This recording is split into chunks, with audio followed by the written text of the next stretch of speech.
হঠাৎ আগুন জ্বলে ওঠে আর চারিদিক সেই আলোয় আলোকিত হয়ে যায়। কেশব নিচের দিকে তাকিয়ে দেখে পুকুরের পানি সব রক্ত লাল হয়ে আছে। কেশব প্রচন্ড ভয় পেয়ে যায়। কেশবের কথা শুনে শ্মশানে থাকা বটগাছ থেকে একটি ডাইনি নেমে আসে। তার লম্বা ঘাড়সহ মাথা কেশবের সামনে নিয়ে বলে, রতনপুর গ্রামের মানুষ বেশ স্বাচ্ছন্দ্যেই জীবনযাপন করত, কিন্তু গ্রামের উপদ্রব হয়ে দাঁড়ায় একটি শ্মশান। গ্রামের উত্তর দিকে বন জঙ্গলে ঘেরা এক বিস্তৃত জায়গা জুড়ে ছিল এই শ্মশান। শ্মশানের পাশেই ছিল একটি বিশাল পুকুর। এই পুকুরের কারণেই শ্মশানের নাম দেওয়া হয়েছিল বড় পুকুর শ্মশান। গ্রামের এই জায়গাটি এতটাই ভয়ঙ্কর ছিল যে রাতের বেলা শ্মশানের ভূতেরা তাণ্ডব চালাতো। রাতে শ্মশানের সামনে রাস্তা দিয়ে কেউ হেঁটে গেলে তাকে ধরে ঘাড় মটকাতো।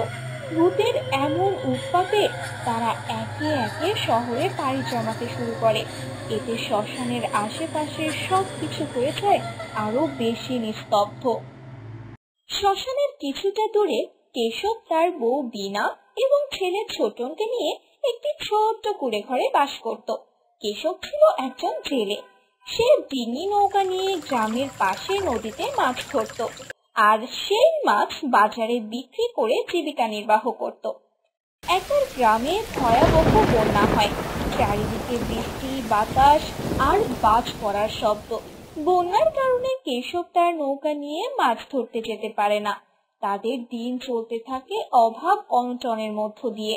ছোটন খিদের যন্ত্রণায় কাটতে থাকে। শুকনো রুটি কিছুতেই খেতে চায় না। মা, আমি কিছুতেই শুকনো রুটি খাবো না। এমন করিস নে তো বাপু, এত বন্যার মাঝে আমি তোর জন্য মাছ মাংস কোত্থেকে জোগাড় করবো বল তো? ওসব আমি কিচ্ছু জানি না, আমি মাছ ছাড়া কিছুতেই খাবো না। ছোটন তখন বসে বসে কাঁদতে থাকে। কেশব এসে ছোটনকে এভাবে কাঁদতে দেখে জিজ্ঞেস করে, কি হলো ছোটন? তোর মা তো রুটি করে দিয়েছে, এখনো কাঁদছিস কেন? সে শুধু রুটি খাবে না, এখন এই বৃষ্টি বাদলের মধ্যে মাছ কোথায় পাবো বলো তো? তুমি কতদিন হলো মাছ ধরতে যেতে পারো না। এটা শুনে কেশবের মন খুব খারাপ হয়ে গেল। সে ঠিক করলো এখনই মাছ ধরতে বের হবে। আমার জালখানা আর টর্চটা দাও তো দেখি, দেখি দুটো টান দিয়ে কিছু পাই কিনা। কি বলছো তুমি? এত রাতে মাছ ধরতে বের হবে? তার উপর বাইরে এত ঝড় বৃষ্টি। ঝড় তো এখন থেমে গেছে, শুধু গুড়ি গুড়ি বৃষ্টি হচ্ছে। আর আমি তো নদীতে যাব না, চারিদিকে বেশ পানি হয়েছে, মাছও পড়েছে খুব। পাশের কয়েকটা পুকুরে জাল ফেলে দেখি কিছু পাই কিনা। রাতে ওদিকে এমনিতে ওই শ্মশানে ভূতের উৎপাত বেড়ে যায়। খবরদার তুমি যেন ওই শ্মশানের ধারের বড় পুকুরে যেও না। আচ্ছা, ওদিকে যাব না। আর তুমি একটা লণ্ঠন দিয়ে দাও, আগুন দেখলে ভূত সামনে আসতে পারবে না। কয়েকটি পুকুরে জাল টানে, জাল ভরে মাছ উঠতে শুরু করে। মাছ দেখে কেশব আর ছোটন খুশি হয়ে যায়। ছোটন বাড়ি যেতে চায়, কিন্তু কেশবের মাছ ধরার লোভ বাড়তে শুরু করে। বাবা, অনেক তো মাছ ধরলে, এবার বাড়ি চলো, আমার খিদে পেয়েছে। বাড়ি ফিরে আবার মাকে এগুলো ভাজতে হবে, তাতে অনেক দেরি হয়ে যাবে। আর একটু সবর করতো বাছা, এত মাছ তো আমি নদীতেও কখনো পাই না। আজ আর কটা বেশি মাছ ধরে নেই, কাল বাজারে বেশ ভালো দাম পাবো, তারপর তোকে ভালো ভালো জামা আর খেলনা কিনে দেবো। এখন একটু শান্তিতে মাছ ধরতে দে। কেশব মাছ ধরতে ধরতে একসময় বড় পুকুরের কাছে চলে আসে। কেশবের মাছ ধরার লোভ এত বেড়ে যায় যে সে খেয়ালই করে না কোথায় এসেছে। হঠাৎ চারিদিকে ঝড়ো হাওয়া বইতে শুরু করে। বাবা, এসব কি হচ্ছে? মাছগুলো কোথায় গেল? কোনো কথা বলিস না, একেবারে চুপ করে থাক, আর আমার হাতটা ছাড়বি না ছোটন। কেশব তাড়াতাড়ি নৌকা নিয়ে সেখান থেকে বেরিয়ে যেতে চায়, কিন্তু নৌকা সেখানেই আটকে থাকে। এতে কেশব আরো বেশি ঘাবড়ে যায়। সে তার টর্চ খুঁজতে থাকে, কিন্তু পায় না। দূরের চিতা থেকে হঠাৎ আগুন জ্বলে ওঠে আর চারিদিক সেই আলোয় আলোকিত হয়ে যায়। কেশব নিচের দিকে তাকিয়ে দেখে পুকুরের পানি সব রক্ত লাল হয়ে আছে। কেশব প্রচন্ড ভয় পেয়ে যায়। আমাদেরকে ক্ষমা করুন, দয়া করে যেতে দিন। আর কখনো এই শ্মশানের চার আওরাতে পা মারাবো না, আমাদেরকে ক্ষমা করুন। কেশবের কথা শুনে শ্মশানে থাকা বটগাছ থেকে একটি ডাইনি নেমে আসে।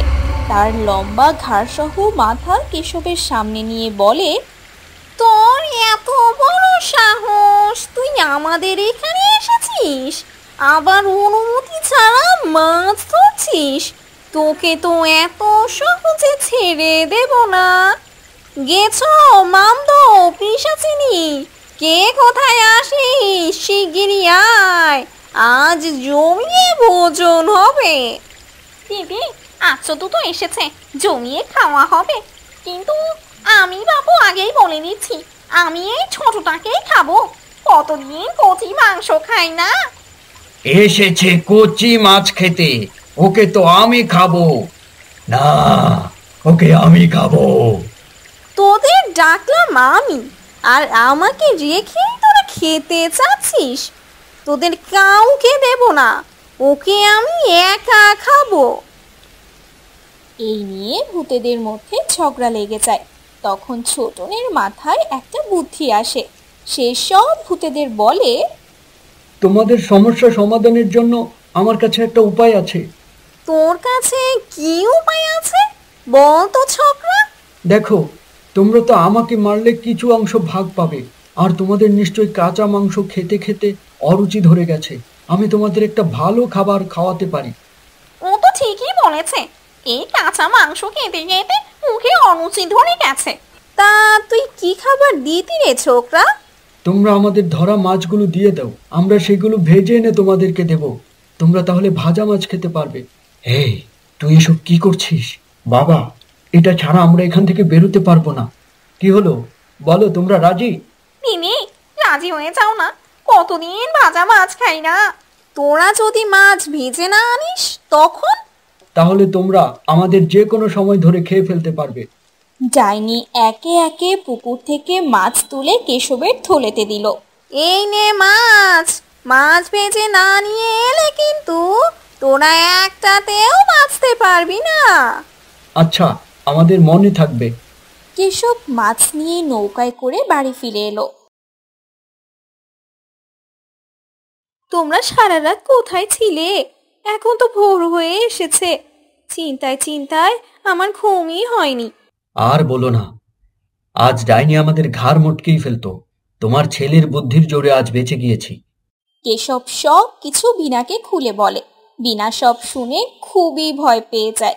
সে মাছগুলো ভেজে আনে। ছোটন পেট পুড়ে মাছ ভাজা খায়। রাতে কেশব আর ছোটন ভূতদের জন্য মাছ নিয়ে শ্মশানে যায়। কোথায় গেলে তোমরা? এই যে তোমাদের মাছ ভাজা। মাছ ভাজার গন্ধে চারিদিক মো মো করে ওঠে। একে একে ভূতেরা বের হয়ে এসে মাছ খেতে শুরু করে।